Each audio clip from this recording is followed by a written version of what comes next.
জাতিধ্বংসী কাইনৰ বিৰুদ্ধে মাঘৰিটা আঞ্চলিক ছাত্ৰ সন্থাৰ তীব্ৰ প্ৰতিবাদ।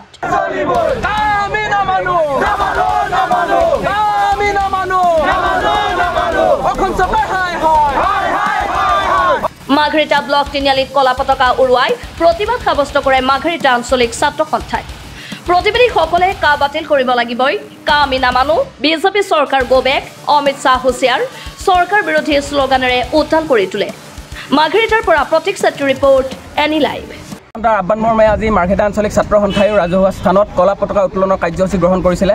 আপোনালোকে নিশ্চিতভাৱে জানে যে জাতিৰ মাটি আৰু ভেটিৰ কথা কোৱা অসমৰ সৰ্বকালৰ শ্ৰেষ্ঠ মুখ্যমন্ত্ৰী হিমন্ত বিশ্ব শৰ্মাই অসমৰ ওপৰত, অসমীয়া জনগণৰ ওপৰত বলপূৰ্বকভাৱে কাখন জাপি দি অসমীয়া মানুহৰ, অসমৰ কৃষ্টি সংস্কৃতি ধ্বংস কৰিব বিচৰা, অসমৰ ভাষা সংস্কৃতি ধ্বংস কৰিব বিচৰা এই কাখন অসমে কোনো পৰ্যায় নামানে। আৰু আজিৰ এই আন্দোলনৰ কাৰ্যসূচীৰ জৰিয়তে এটা কথা আমি সকীয়াই দিব খুজিছোঁ, অসম চৰকাৰ, ভাৰত চৰকাৰ, সৰ্বকালৰ সৰ্বশ্ৰেষ্ঠ মুখ্যমন্ত্ৰীজনক আমি এটা কথা সকীয়াই দিব খুজিছোঁ যে আপোনালোকে অতি সোনকালে অসমীয়া ৰাইজৰ ওপৰত বলপূৰ্বকভাৱে কাখন জাপি নিদিব, অন্যথা কিন্তু অসমীয়া ৰাইজৰ ধৈৰ্যৰ সীমা যেতিয়া পাৰ হ'ব, ধৈৰ্যৰ সীমা যেতিয়া চেৰাই যাব, ৰাজপথত জংগী আন্দোলনৰ কাৰ্যসূচী গ্ৰহণ কৰিবলৈ বাধ্য হ'ব।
আমি গণতান্ত্ৰিক পদ্ধতিৰে আন্দোলন কৰিছোঁ, আমাক কৰিবলৈ দিয়ক। আপোনালোকে আহিব, সেইদিনা আপোনালোকে এনেকুৱা কৰিছে, আজিও আপোনালোকে আমি গণতান্ত্ৰিকভাৱে কৰিছোঁ, কৰিবলৈ দিয়ক, আমাক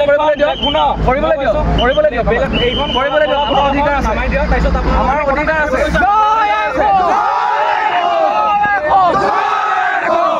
ৰাজপথত তোমাৰ কাম নাই,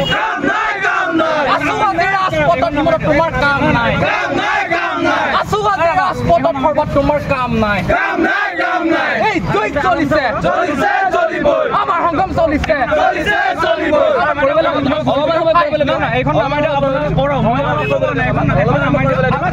আমি এইখন বেলেগৰ মানুহৰ কাৰণে মাত মাতিলে আপোনালোকে সদায়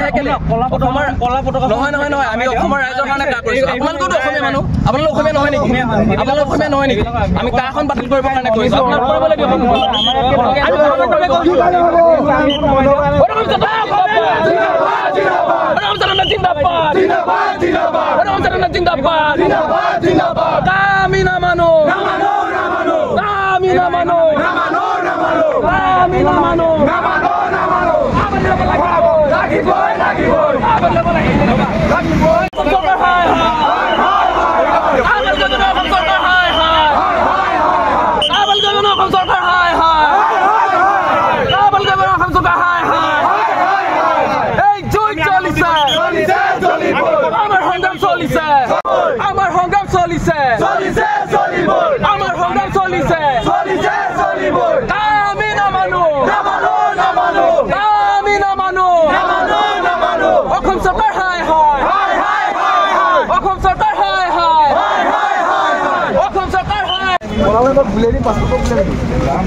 পতাকাখন ঠিক কৰি ল'ব কথা।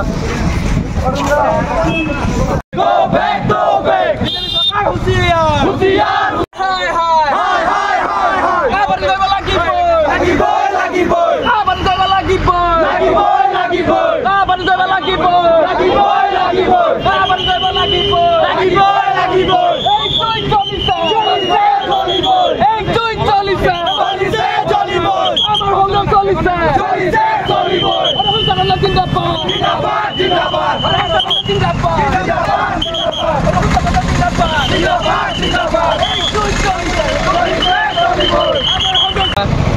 ছাত্ৰ সন্থাৰ আহ্বান মৰ্মে মাৰ্ঘেৰিটা আঞ্চলিক ছাত্ৰ সন্থায়ো আজি ৰাজহুৱা স্থানত কলা পতাকা উত্তোলন কৰাৰ কাৰ্যসূচী গ্ৰহণ কৰিছিল। আপোনালোকে নিশ্চিতভাৱে জানে যে জাতি মাটি আৰু ভেটি ৰক্ষাৰ কথা কোৱা অসম চৰকাৰখনে অসমীয়া ৰাইজৰ মূৰত মাধমাৰ খুদাই কাখন বলপূৰ্বকভাৱে অসমীয়া ৰাইজৰ ওপৰত জাপি দিব খুজিছে আৰু এই কামটো আমি কোনো পৰ্যায়ত ছাত্ৰ সন্থাই গ্ৰহণ নকৰে। অসমীয়া ভাষা, অসমীয়া সংস্কৃতি, অসমীয়া কৃষ্টিক ধ্বংস কৰিব পৰা কাখন যিকোনো মূল্যৰ বিনিময়ত বাতিল হ'ব লাগিব আৰু অসম আৰু অসমীয়া থকালৈকে কাখন যে অসমত লাগু কৰিবলৈ অসম চৰকাৰক আমি নিদিওঁ, তাৰ কথা আমি এই আন্দোলনৰ কাৰ্যসূচীৰ জৰিয়তে আজি অসম চৰকাৰক সকীয়াই দিছোঁ।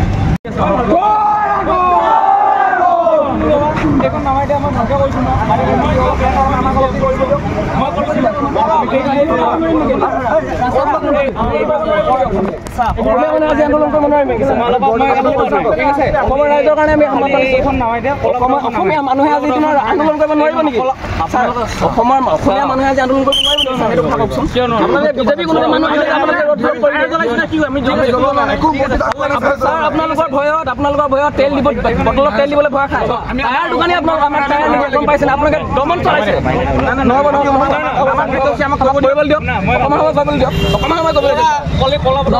আপোনালোকৰ ভয়ত তেল দিব, গম পায় নে? আপোনালোকে টায়াৰ দোকানী কিয় আপোনালোকে ধমকি লগাইছে? এইবোৰতো আপুনি দমন চলাইছে। নহয় ছাৰ, কৰিবলৈ দিয়ক, অলপমান সময় কৰিবলৈ দিয়ক আমাক।